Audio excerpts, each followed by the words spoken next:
A lot of this project has really been about thinking what collaboration means, to query these ideas of art, craft, and design, which through British colonialism, they became very separate identities. And there became a real divide between high and low art.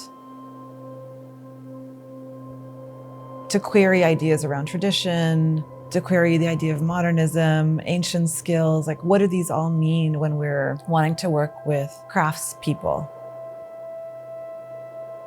And this idea of thinking of them as artists as well.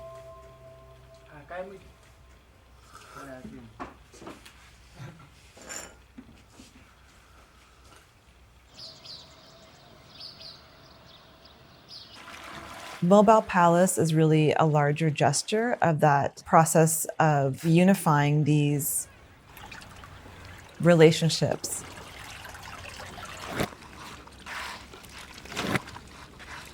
Maybe they aren't called art, craft, and design. Maybe it's something else.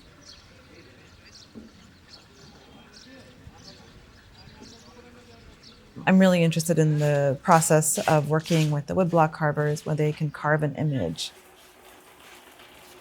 I love the idea of them being able to carve an element of an architectural motif that can then be turned into a repeated print.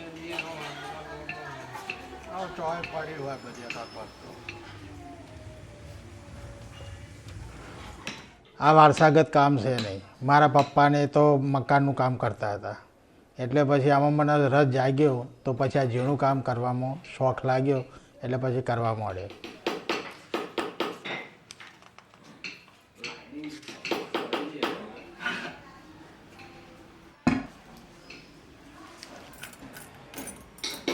એમ કરતાં કરતાં મને 40 વર્ષ આમાં થઈ ગયા, 40-45 વર્ષ. તો હવે મારા છોકરા પણ મોટા થઈ ગયા, એ પણ આમાં કામ કરે છે. એમ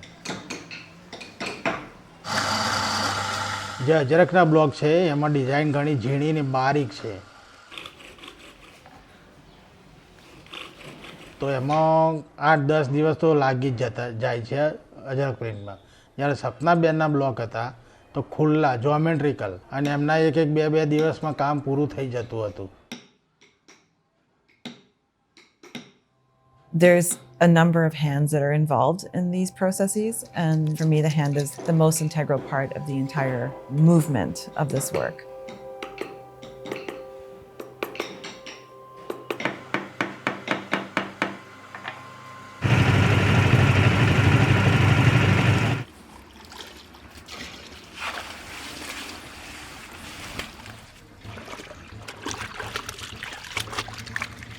So it's really thinking about the relationship between the handicraft industry in India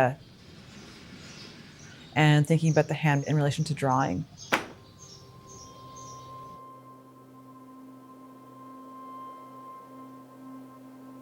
There are going to be slight variations between one print and the other, and it creates a very interesting image.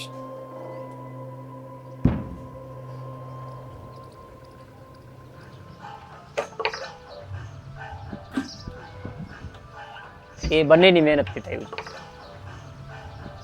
તો હવે જેટલું best થયું એટલું સપના મેમને drawing best બેસાડીને મને આપ્યું, અને એ drawing જેટલું બન્યું એટલું બેસ્ટ પ્રિન્ટ કરી અને પેનલની અંદર મેં ઉતારી છે.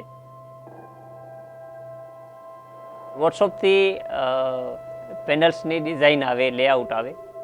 5 ઇંચની ડ્રોઈંગ હોય એને 7 મીટરમાં ઉતારવો.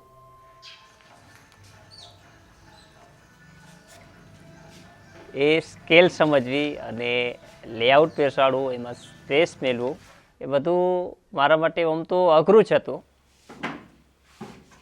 તો પેનલ્સની અંદર અમુક જગ્યાએ અમે લોકો સ્પેસ મેળ્યું હતું, પ્રિન્ટ નથી. કે અજરખના બ્લોક પ્રિન્ટ કરીએ તો અજરખની આઈડી આવી જાય સાથે.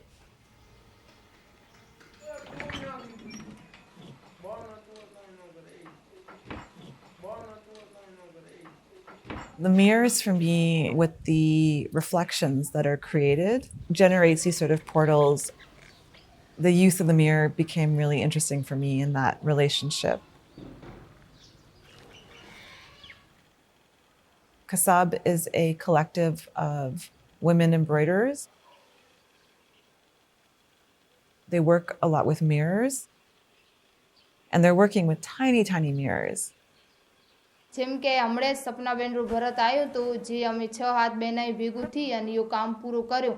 અમારા ભરત જેવું ન હતું, કંઈક અલગ હતું, કંઈક નવું હતું. પણ અમારી સ્કૂલે અમારું કોમ્પ્યુટરે અને અમારું શિક્ષણે પણ અમને 1-1.5 ઇંચની સૂઈએ અમને દેશ વિદેશે ફરાવ્યા અને રાષ્ટ્રપતિ કાકા કને એવોર્ડે પણ એના આધારે લીધા.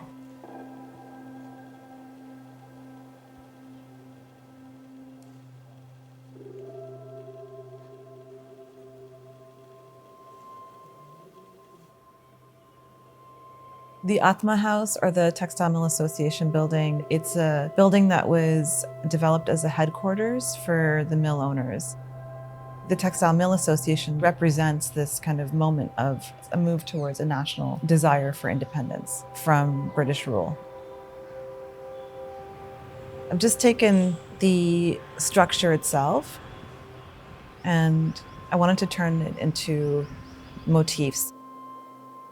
In a way, collapsing the architecture of the Atma House. It's a metaphorical tracing of the building.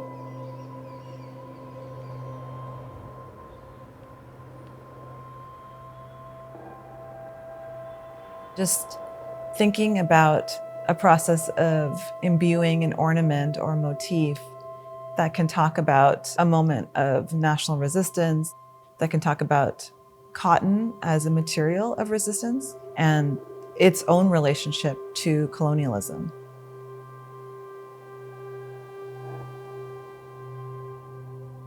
I'm interested in what a decolonial gesture is, to query these ideas of art, craft, and design. I love this idea that cloth can be used in so many different elements and for so many different purposes. But there's still this idea of bringing people together. And there's still an idea of shelter.